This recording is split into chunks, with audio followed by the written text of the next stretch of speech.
Reka mbasuhuze mbifurize ibihe byiza mwese mukomeje gukurikira amakuru n'ibiganiro tubagezaho. Nizere ko mwamaze gukora subscribe cyangwa se sabone abakoresha nyine igifaransa kugira ngo amakuru n'ibiganiro tubagezaho bikomeze kubageraho neza cyane mu buryo bworoshye kandi nyine bwihuse. Iyo maze gukanda aho ngaho nyine kuri iyo nzogera cyangwa se kuri subscribe, amakuru yabona ku gihe kandi mu buryo bukoroheye. Hakomeje kugenda hasohoka amakuru menshi cyane avugwa hano mu karere ka Afurika y'Uburasirazuba cyangwa se k'ibiyaga bigari, by'umwihariko hano mu Burasirazuba bwa Repubulika ya Demokarasi ya Kongo ku ntambara ihanganisha M23 ndetse n'igisirikare cya Repubulika ya Demokarasi ya Kongo. Niko ibintu bikomeje kugenda bihinduka umwanya ku mwanya.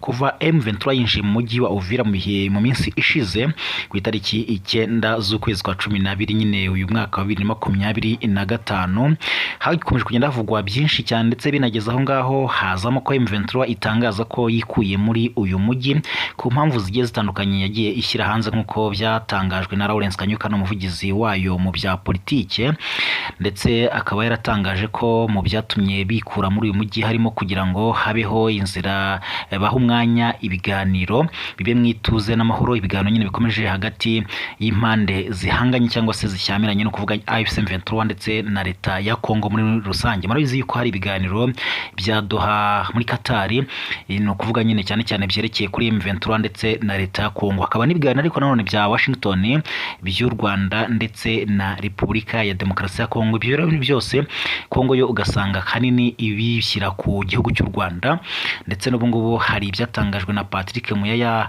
nijoro cyangwa se ku munsi w'ejo aganira n'ikinyamakuru France 24. Ubwo turaje nabyo tubigarukaho, ariko reka duhere kuri iyi nkuru, reka duhere kuri aya makuru yihuta nayo atugeraho.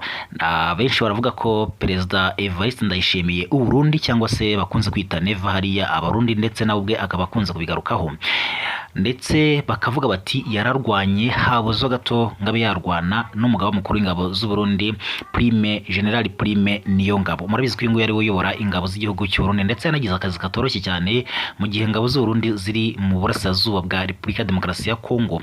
Ubundi ingabo z'u Burundi zasigaye hano muri Kongo nyuma y'uko izindi zari zimaze gukubitirwa muri Kivu y'Amajyaruguru cyane cyane. Murabizi ko FARDC igisirikare cya leta ya Kongo cyafatanyaga n'ingabo zirimo iza SADC, no kuvuga iza Malawi, Tanzania, ndetse hakiyongeraho n'ingabo z'igihugu cy'u Burundi nazo zaje gufatanya mu n'ingabo z'igihugu cya Kongo kugira ngo barwanye M23, ndetse bakanakomeza kugenda batangaza yuko ngo haba hari mu bufatanye n'igihugu cy'u Rwanda. Bityo rero Perezida Ndayishimiye akaba yarakomeje kugenda atanga uwo musanzu avuga ko agomba gufatanya na Kisekedi, kuko ibi byahereye ubundi muri 2023 ubwo ingabo za EAC zizwi nka EACRF zari ziri mu Burasirazuba bwa Repubulika ya Demokarasi ya Kongo kugira ngo zihagare hagati y'impande zombi zari zihanganye cyane cyane M23 na leta n'igisirikare cya leta ya Kongo. Ariko byaje kurangira izo ngabo Kisekedi azirukanye avuga yuko zitari kumufasha guhangana na M23. Icyo gihe Ndayishimiye Perezida w'u Burundi we yaravuze ati ngewe reka ngume hano rwose ngufashe Kisekedi kugira ngo duhangamure M23 ikomeje kugenda yigira cyangwa se ifata ibice bigiye bitandukanye, turebe ko twayikura mu bice bigiye bihari, kuko M23 yari yemeye nayo kuva muri ibyo bice EAC yavuyemo turavuye mu bice birimo za Canzu, za Runyoni, za Cengerero, za Rumanga. Murabizi aho ngaho hari n'ikigo cya gisirikare hano kunze gukorera cyane FDLR, nayo kandi iri mu bufatanye na leta ya Kongo mu guhangana na M23, kuko iyi ngiyi FDLR yo bivuga ko ubundi hanini yari yararagijwe cyane cyane umujyi wa Goma, igafatanya cyane cyane na SADC, mu gihe Abarundi bo bari bari muri za Masisi cyane cyane mu bice birimo ibirombe nka Rubaya, nubwo baje kuhamburwa, ndetse FARDC ikagenda ikora ubugenzuzi hirya no hino nyine ifatanya n'izo ngabo. Wazalendo ikagenda itambatamba hose. Wazalendo murabizi nyine niza wa mutwe wahawe imbaraga na Kisekedi, ndetse benshi bashinja kuba atari abasirikare bakoresha imbunda nabe n'amamvu kunda kugenda bayica abantu cyane cyane muri Kivu y'Amajyaruguru, bakunda kwica abantu muri Kivu y'Amajyaruguru,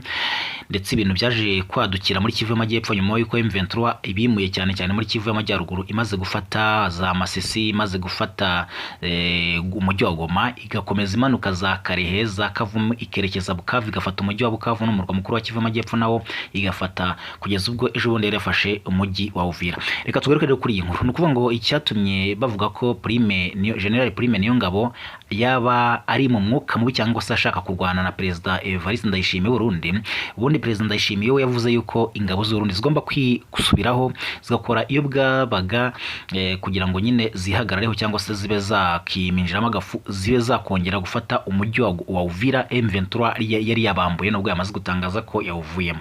Hanyuma General Prime Niyongabo akavuga ati ntabwo byashoboka dukurikije imbaraga dufite ndetse n'uburyo M23 ifite umuvuduko ukomeye cyane, reka dusubire mu gihugu cy'u Burundi, ahubwo ingabo zose ziri hariya muri Uvira ziveyo shisha itabona zitahe.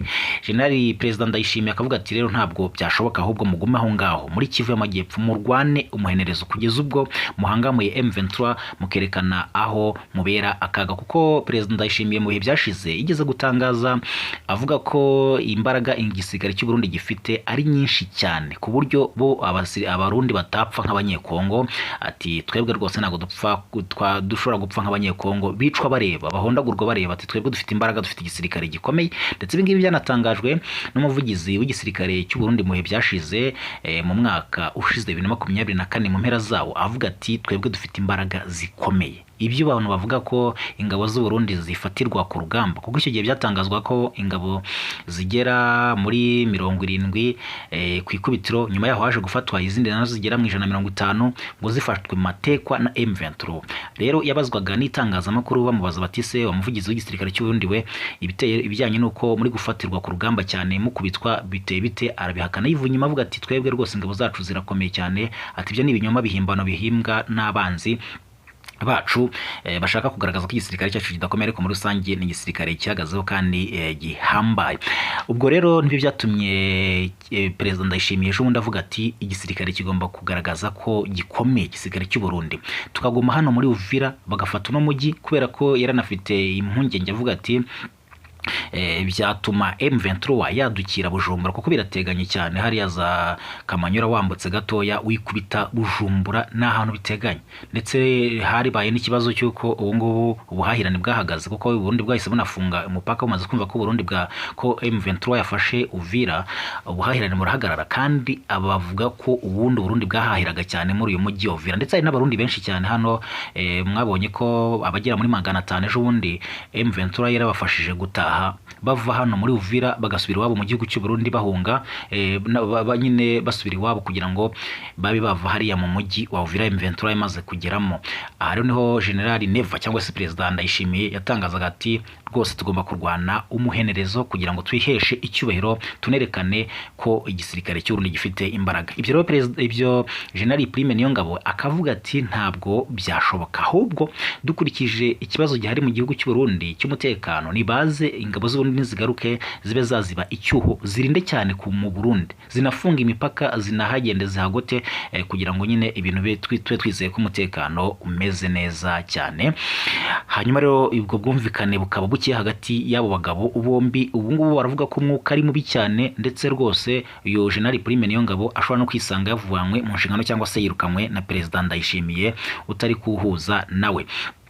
Nicyo gicyo gihari n'amakuru tukomeje kugenda dutoza cyangwa se turebera hamwe uko ibintu byifashe mu gihe rero bari gutangaza ibyo ngibyo. Kandi M23 bo bamaze kuvuga ko bari kuva muri uyu mujyi wa Uvira kuva mu ijoro ryakeye, bari bamaze kuzinga utwabo bavanga bavuga ko bashaka gutanga amahoro cyangwa se kugira amahoro ahinde ibiganiro bibe mu nzira nziza. Nubwo Repubulika Demokarasi ya Kongo yavuze yuko ngo ibi ngibi byatewe ngo n'ubwoba, ndetse ngo kikaba n'igitutu ngo cyashyizwe ku ngabo z'igihugu za M23 ndetse ngo no ku Rwanda.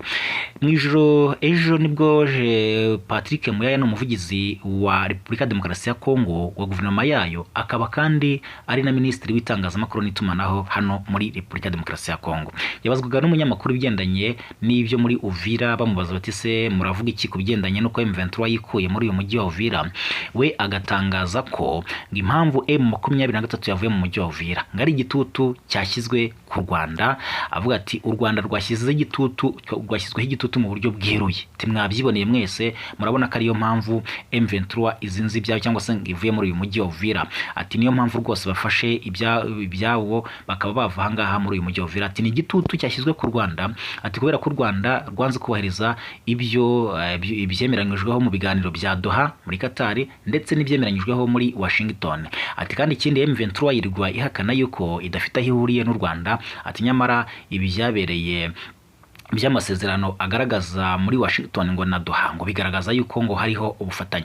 Ibyo rero byagiye bitangazwa nyine n'uyu Patrick Muyayo usanga akenshi akunze kwikoma u Rwanda avuga ko ari rwo rwaba ruri muri iyi ntambara yo mu burasirazuba bwa Kongo ngo ruri inyuma ngo M23 niyongeye no kubisubiramo avuga yuko M23 ngo ari umwana kuri w'u Rwanda rwose ngo ari rwo rubafasha. Ibyo rero ni ibintu u Rwanda rwagira ruhakana kenshi ruvuga ko nta ruhuriye n'uyu mutwe wa M23 kubera ko ugizwe n'abanyekongo, icyakora cyo rukavuga ko rwumva impamvu M23 irwana kubera ko irwana uburenganzira bw'abanyekongo bicwa cyane cyane abo mu bwoko bw'abatutsi, abanyamurenge hariya muri Kivu y'Amajyaruguru na Kivu y'Amajyepfo bakomeza kwicwa umunsi ku munsi, bagiye batwirwa, bagiye batwikirwa, ndetse hakaba hari n'amakuru agenda avuga ko baribwa hariya cyane cyane nko mu mujyi wa Goma n'ahandi. Ibyo byose ni byo Rwanda ruvuga ko ibi ngibi ari akarengane gakorerwa abanyekongo, hanyuma bagashaka kurwana ku burenganzira bwabo, ariko ugasanga Kongo idashaka kubyumva ngo yicare hasi ikemura icyo kibazo, ahubwo ikabyegeka ku bihugu bituranye birimo nyine n'u Rwanda. Nyamara u Rwanda rukavuga ruti niba koko Kongo ihakana ko abanyekongo bicwa, impunzi ziri hirya no hino muri aka karere zirabigaragaza. Hari impunzi ziri mu Rwanda zirenga 100,000, hari impunzi zirenga 200,000 ziri muri Uganda, hari ziri muri Kenya, ziri hirya no hino muri aka karere ndetse no hirya no hino ku isi hose usanga harimo izo mpunzi z'abanyekongo bagenda bicwa bazira uko bari. Hanyuma rero ibyo nibyo byakomeje kugenda bibyara nyine umwuka mubi hagati y'u Rwanda ndetse n'igihugu cya Repubulika Demokarasi ya Kongo. Ku Rwanda runavuga ruti Kongo ahanini twebwe icyo tuyishinja ni ukuba ikorana n'umutwe w'iterabwoba wa FDLR ugizwe n'abajenosideri cyangwa se abasize bakoze jenoside mu gihugu cy'u Rwanda mu 1994 bakajya kwishayishana mu mashyamba ya Repubulika Demokarasi ya Kongo. Kuri ubu ngubu bakaba bakorana byeruye ku mugaragaro kuko byagiye binigaragaza bagiye bagaba ibitero mu bihe bitandukanye mu Rwanda, mu burengerazuba cyane cyane no mu majyaruguru, ndetse rwose bagakorana n'imitwe irimo za FRN mwagiye mubibona. Hanyuma mu bihe byashize hagiye hanavugwa amakuru y'uko FDLR noneho yaguye ubufatanye itangira no gukorana n'iki gihugu cy'u Burundi nacyo usanga muri iki gihe kikoma u Rwanda, kuko murabizi yuko no mu ifatwa ry'umujyi wa Uvira Uburundi bwahise bunatangaza yuko igihugu cy'u Rwanda ngo gifitemo ukuboko ngo kiri kugaba n'ibitero mu gihugu cy'u Burundi. Babitangaje akanama Karoni gashinzwe amahoro n'umutekano bavuga ko u Rwanda ngo rukugaba ibitero ngo mu ntara Cibitoke ndetse ngo hanapfuye umugore n'umwana. Ni ibyatangajwe mu minsi ishize bavuga ko ngo u Rwanda rukwiye gufatirwa ibihano. Hanyuma rero ibyavuzwe mu byashize nuko FDLR yaba ikorana imyitozo n'abasirikare b'u Burundi mu ishyamba rya Kibira ryegeranye n'ibya Nyungwe mu Rwanda. Ibi byose nibihari nyine cyane cyane kubigendanye n'ubufatanye bwa FDLR na leta ya Kongo na leta y'u Burundi bifitanye isano n'iyi ntambara iri kubera mu burasirazuba bwa Kongo ihanganishije M23 ndetse na leta ya Kongo n'ihuriro ry'ingabo zayo. Nuko nguko amakuru ahagaze kugeza ubu. Ikiri kuvugwa cyane nyine no kuba M23 iri kuva mu mujyi wa Uvira, ndetse mwagiye mubona kuva ku munsi w'ejo bundi M23 ibitangaje ko hari abirayi mu mihanda barigaragambye bavuga bati ntabwo dushaka ko M23 iva muri uyu mujyi wa Uvira, turashaka kwitubohora ikaba ariyo igenzura uyu mujyi, ariko M23 itangaza yuko igomba kuva muri uyu mujyi wa Uvira.